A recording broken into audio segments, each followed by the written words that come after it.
My name is Nicole, 30 years old, married for almost 5 years kay Ray, na mas matanda sa akin ng 4 years.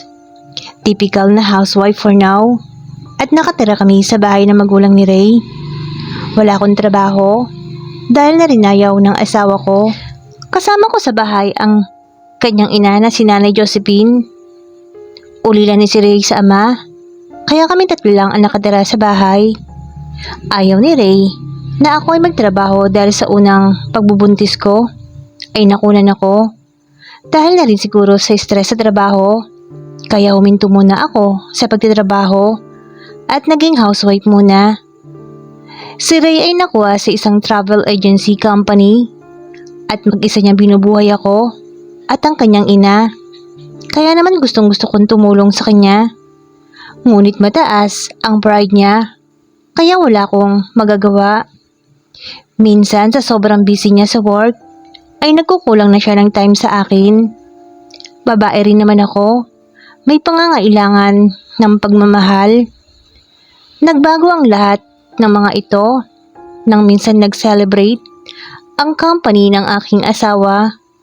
May pagkain at inuman sa lahat ng empleyado at sa mga imbitado.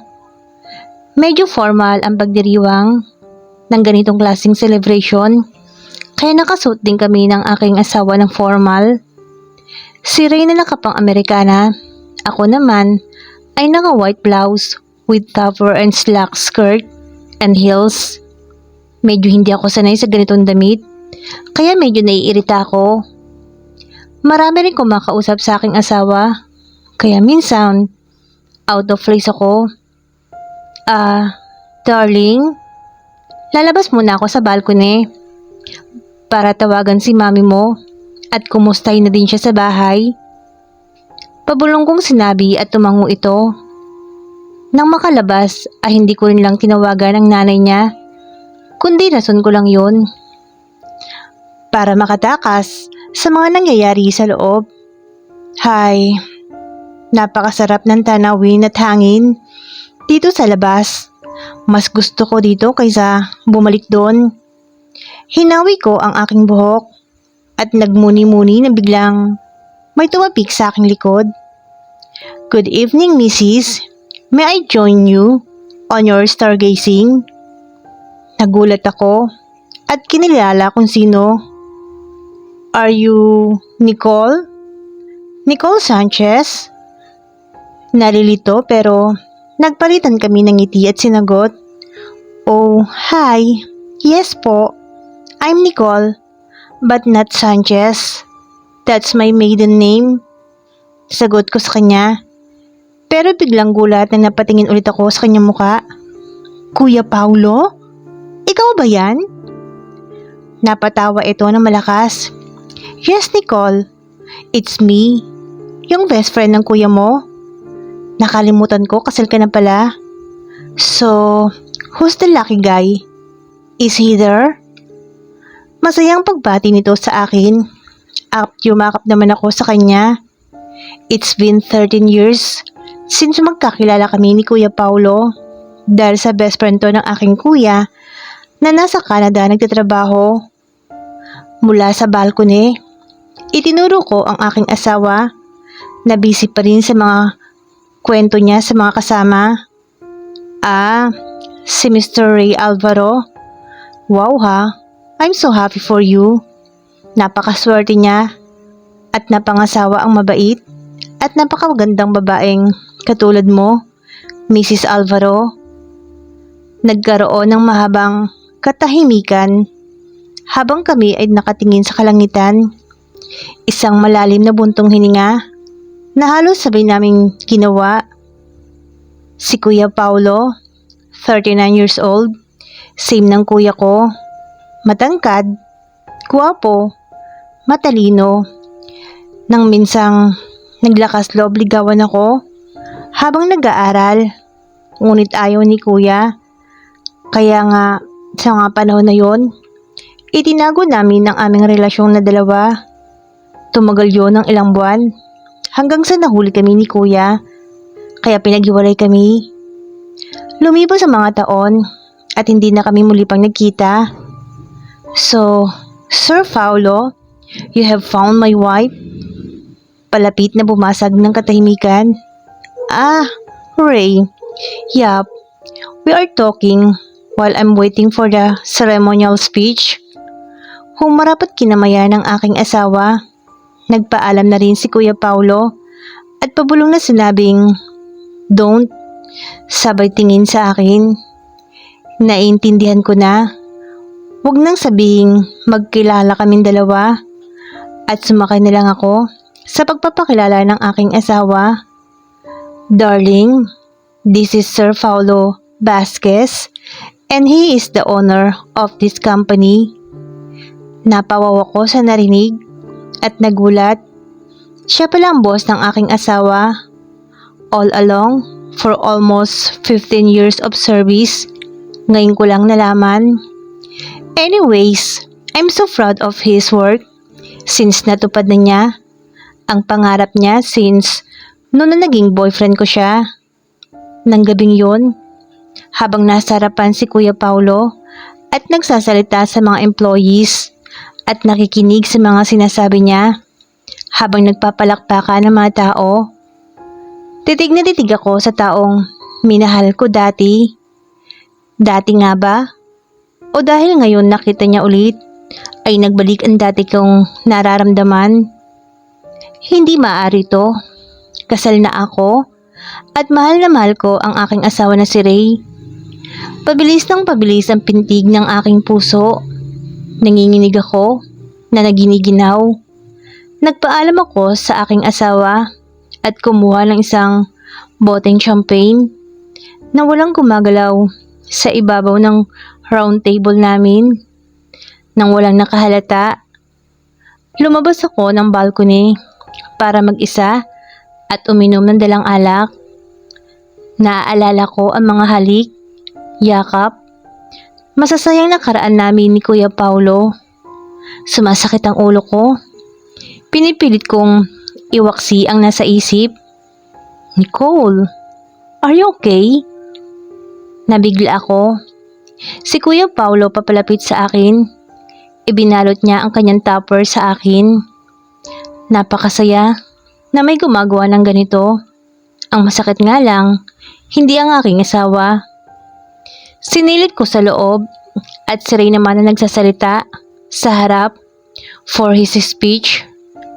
Agad kong sinamantala ang pagkakataon.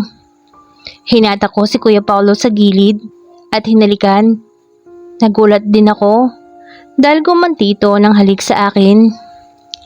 Isang mahaba at maalab na halik ang pinagsaluhan namin na bumuhay sa aking nagiinit na katawan. Miss na miss pa rin kita na hindi kayang sabihin ng harap-harapan. Dahan-dahan, bumaba ang kamay ni Paulo sa aking katawan. Ako naman, bigay na bigay sa halik na nakayakap sa leeg niya. Ramdam na ramdam ko na unti-unting nabubuhay ang init sa katawan ni Kuya Paulo. Huminto kami na magkadikit ang noo. Paulo, hindi tama ito pero namimiss kita ng sobra. Parang nabuhay ulit ako nang makita kita ngayon. Naiiyak kong yakap sa kanya. Malakas ang palakpakan. Galing sa loob ng hall nang matapos ang speech ng aking asawa. Pilit kong kumalas sa kanya at bumalik sa loob. Nilingon ko siya at ngumiti. Ilang linggo ang lumipas matapos kaming makita muli ni Kuya Paulo. Gabi na nang umuwi ang aking asawa. Kumakatok sa pinto at agad ko tong binuksan. Saglit lang. Pasigaw kong sabi sa pinto dahil naguhugas ako ng pinagkainan namin ng nanay ni Ray. Pagbukas ko ay nagulat ako dahil lupaypay ang aking asawa na inaalalayan ni Kuya Paulo. Pasensya na Nicole at naparami kami ng nainom. Inaalalayan namin hanggang sa sala ang aking asawa upang maupo ito. Wala nang malay ang lasing kong asawa. Pabulong kaming nag-usap ni Paulo. Pasensya na talaga at nalasing si Ray. Nag-celebrate kasi kami ng magandang sales namin. Bago explain ito sa akin. Okay lang yun, sir. Paminsan-minsan lang naman to eh. Teka, di pagtitimpla ko kayo ng mainit na kape para mabawasan din ang kalasingan nyo. Habang patayo ako at aalis, ay hinawakan ni Paulo ang aking kamay. Nais din kita makita, Nicole. Namumula ang aking pisngi at marahang kumalas sa pagkakahawak niya. Lumapit ako at ibinulong na sa mga alalayan sa kwarto ang aking asawa. Inakbayan nito ang aking asawa at sumunod sa aming kwarto upang maihiga ito sa kama namin at bumalik ito sa sala para umupo. Tumiretso ko sa kwarto ng nanay ni Ray at sinisiguradong tulog ito at isinara ang pinto nang makumpirmang tulog nga. Nagtimpla ako ng kape at inalis ang apron. Inayos ang bestidang suot. Pasensya ka na, sir, sa asawa ko ha. At nag-alaga ka pa. Sabay abot sa kanya ng kape. Okay lang yun, Nicole. At aaminin ko sa'yo na gustong gusto rin kitang makita. Kaya hinatid ko ang asawa mo. Pabulong na rin ang aming usapan. Inilapag niya ang baso habang ako naman pinupunasan ang kanyang pawis gamit ang aking kamay. Hinawakan niya ito ng marahan at hinalik-halikan ang aking kamay. Ikinikiskis sa kanyang mga pisngi. Nakaka-inlove talaga. Andyan pa rin ang paglalambing ni Paulo na hindi nagbago. Nakakainis lang at hindi ganito si Ray sa akin. Masasabi kong nung nanliligaw siya ay sweet siya. Pero na naging mag-asawa na kami, lumamig na to. Dahil na rin sa trabaho. Ngunit bakit si Paulo ay nanatiling ganito? Nagtatalong isipan ko kaya sinabihan na umalis na si Paulo at masyado ng malalim ang gabi. Inayos ko ang kanyang polo at tumayo upang ihatid siya sa pintuan. Humalik ako sa kanyang pisngi at hinabol niya ito ng aking bibig. Kumanti ako ng halik sa kanya. Nararamdaman ko ang paghawak niya sa aking bewang. Nadala ako sa maalab na halik ni Paulo. Ngunit nabawi ko ang aking isip at lumingon sa buong bahay. Hinatak ko siya palabas at sinara ang pinto. Pagkasara, agad akong sinibasib ng halik. Hanggang leeg, labi ang ginawa niya. Hinaplos niya na rin ang aking katawan ng marahan. Paulo, mahina akong sambit. Yumakap ako sa kanyang leeg ng mahigpit. Isinandal niya ako sa pinto at pinatay ang switch sa tapat namin habang kami ay naghahalikan. Parang kami ang mag-asawa kung titignan. Sabik sa aming mga galaw. Tulad ng dati, mahusay talaga si Paulo pagdating sa babae. Nag-uusap kaming dalawa nang habol lang hininga at marahang para walang makarinig. May asawa na ako, Paulo. Sa ginagawa natin ay nagtataksil na ako sa kanya.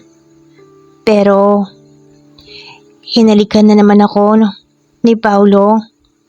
Nicole, sabihin mo, mahal mo pa rin ako, hindi ba? Alam ko, nararamdaman ko yon sa bawat halik mo. Oo, Paulo. Mahal na mahal pa rin kita. Nang makita kita ay nanumbalik ang buhay na sinesigaw ng puso ko. Muli kaming naghalikan. Ramdam na ramdam ko. Sobra na ang pagnanasa ni Paulo sa akin. Kaya naman walang salitang pinag-init ko to. Nicole, ang galing mo pa rin talaga sa ganyang bagay, sabi ni Paulo. At naganap ang nakakapanabig na sandali sa amin ni Paulo. Namiss ko ang ganitong bagay. Kasi naman, ang aking asawa ay nagkukulang na dahil na rin puro trabaho at ilang sandali pa. Nanginig na ang buong katawan ko pero patuloy pa rin siya sa pagangkin sa akin. Nicole? I love you, Nicole. Sabi ni Paulo. Mas lalo pang naging agresibo ang paghahalikan namin nang bigla naming narinig ang boses ng aking asawa. Nicole? Darling, asan ka na? Nagulat ako sa narinig mula sa loob ng bahay. Nagising na ang aking asawa at hinahanap na ako.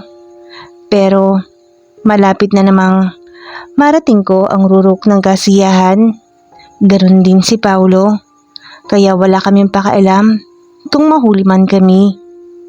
Tinapik ko ang balikat ni Paulo at muli mainit na halikan ang aming pinagsaluhan. Paulo, ang asawa ko. Mahinang bulong ko kay Paulo. Pero nakikita ko to na malapit na nang marating ang rurok ng kasiyahan. At hindi nga nagtagal, halos sabay naming narating yun. Agad kaming naghiwalay matapos ang napakainit na sandali. Sumenyas na umalis na siya kaagad at baka mahuli pa kami. Pilyong umiti siya sa akin at sumenyas na I love you. At tuluyan ko nang isinara ang pinto.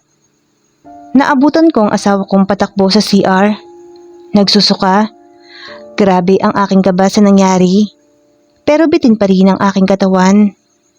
Napabuntong hininga ako at sinundo ko ang aking asawa at bumalik kaming nahiga na sa kwarto. Hindi pa rin mawala sa isip ko ang nangyari, kaya naman kasiguradong tulog na ulit ang aking asawa. Kinuha ko ang cellphone niya upang makuha ang number ni Paulo at isinave ko to sa phone ko upang may contact kami. Nakatulog ako ma-excitement sa mga susunod na mangyayari. Kinaumagahan, parang isang ordinaryong araw para sa aking asawa. Naligo, nag-ayos. Ako naman ay naghanda na makakain namin tatlo. Nagpaalam si nanay na sasama sa aming kapitbahay upang dumayo sa Karatigbayan para sa lamay ng kanilang kaibigan na mga seniors. At pati na rin si Ray ay tuluyan rin nagpaalam at umalis. Habang nag-aayos at magsimulang maghugas ng pinggan, at napansin ko ang aking sarili sa salamin. Mamula-mula ang pisngi at nagiinit ang aking pakiramdam. Feeling ko, kitang-kita sa aking malaporsenalang kutis ang balik kasiglahan ng katawan. Marahil, dahil na rin sa naganap sa amin ni Paulo. Nanumbalik ang ala-ala kagabi na nagpainit ng sobra sa akin. Napahagigik na lang mang ako at kinilig na sumandal sa lababo. Nararamdaman ko na unti-unti na naman akong nagiinit. Tumakbo ako para kunin ang aking cellphone at tinawagan ang number ni Paulo. Kinakabahan pero excited na kinikilig nang marinig ulit ang boses nito. Yes, hello. May I know to whom I'm speaking with? Professional na sagot nito. Hello? Is this Paulo? Nahihiya akong tugon. Excuse me. I need to answer this guy. Narinig kong pagsara ng pinto mula sa background. Hi Nicole, is this you? Paano mo nakuha ang number ko? Tanong nito. Syempre kinuha ko sa cellphone ng asawa ko. Shh! Wala siyang kaalam-alam. Kaya itago na lang natin to ha. Sagot ko sa kanya na medyo natatawa. So, bakit ka pala napatawag? Tanong ulit sa akin. Wala lang. Kasi gusto ko lang marinig ang boses mo. Alam mo kasi, kung hindi ka busy, baka naman pwedeng, nahihiyang tugon ko sa kanya na may halong kilig. Okay sige, tapusin ko lang ang meeting ko, tapos bisitahin kita dyan sa bahay nyo. Kung sa bagay, uutusan ko si Ray mamaya sa mga meeting later. See you Nicole. Bye. I love you honey. Malambing ng pag-uusap naming dalawa na parang kami ang mag-asawa. Ha? Sige honey, see you later. I love you too. Pagka-drop call ay agad kong tinapos ang hugasin at naligo upang maghanda. Sa muli naming pagkikita ni Paulo, mapang-akit ang aking kasuotan na mga sandaling iyon nang marinig ang tunog mula sa grandfather clock na senyalis na 12:00 na ng tanghali at siya rin pagkatok ng tao mula sa labas ng aming pinto. Patakbong buksan ng pinto at pagpasok pa lang ay pinapak na ako ng halik. Ang bango naman ng asawa ko. Paamoy-amoy habang salitang hinahalikan ako sa aking pisngi at leeg. Asawa ka dyan. Hindi mo ko asawa, Paulo. Umayos ka nga. Nagjo-joke lang naman. Inalis niyang marahan ang aking tuffer habang busy to sa paghalik sa akin. Teka honey, nakikiliti naman ako dyan eh. Napaka-romantic ng aming mainit na sandali. Pinag-init ako ng husto ni Paulo at hindi ko namalayan na parang nawala ako sa aking sarili. Pakiramdam ko, siya ang aking asawa. Sana, ako na lang ang naging asawa mo, Nicole. Pasasayahin kita araw-araw, gabi-gabi. Mamahalin kita ng todo-todo. Sabi nito habang patuloy sa ginagawang pagangkin sa akin. Dito na nagsimula ang aming sikretong relasyon ng dati kong kasintahan. Sa mga pagkakataon, ina-assign ng aking asawa sa mga meeting ni Paulo ay siya namang dalaw nito sa aking bahay. Na-promote na rin ni Paulo ang aking asawa sa mataas na posisyon kaya mas lalo itong naging busy. Kung sana, kayang pagsabayin ni Ray ang trabaho at ang pagsasama namin ay hindi rin to mangyayari. Hanggang ngayon, masaya ang aming lihim na relasyon ni Paulo at kung hanggang kailan to ay hindi namin masasagot.